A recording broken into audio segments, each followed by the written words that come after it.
बोरिवलीत काल मध्यरात्री झालेल्या कार अपघातात 3 तरुण मद्यधुंद अवस्थेत असल्याचं आढळून आलं। बोरिवलीच्या बाभई नाका परिसरात ही घटना घडली।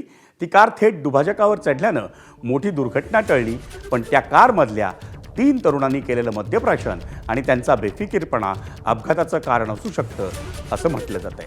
दरम्यान पोलिसांनी घटनास्थळी पोहोचून तिन्ही तरुणांना ताब्यात घेतलं।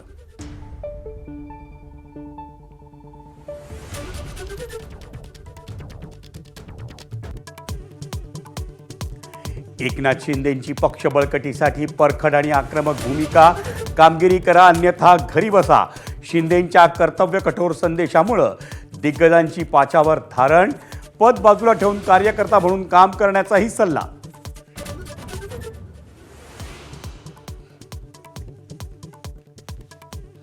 ठाण्यातल्या वाहतूक कोंडीचा पेच तब्बल 7 तासांनी सुटला। कोपरीच्या उड्डाणपुलावर कामादरम्यान हायड्रॉलिक क्रेन कोसळल्यानं दुपारी 4 वाजल्यापासून कायम होती वाहतूक कोंडी।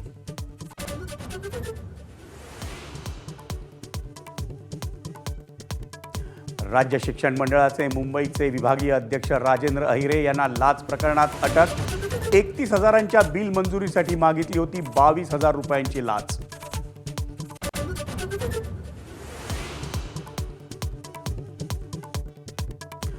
मुंबई नजीकच्या समुद्रात अनधिकृत एलईडी मासेमारीवर धडक कारवाई।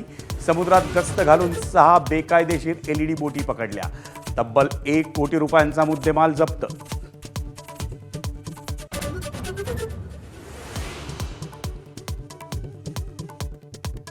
आरबीआयकडून रेपो रेटमध्ये कोणताही बदल नाही। रेपो रेट 5.25%वर कायम। युद्धानंतरही भारताची स्थिती मजबूत असल्याची रिझर्व्ह बँकचे गव्हर्नर संजय मल्होत्रा यांची ग्वाही। एबीपी माझा, उघडा डोळे बघा नीट।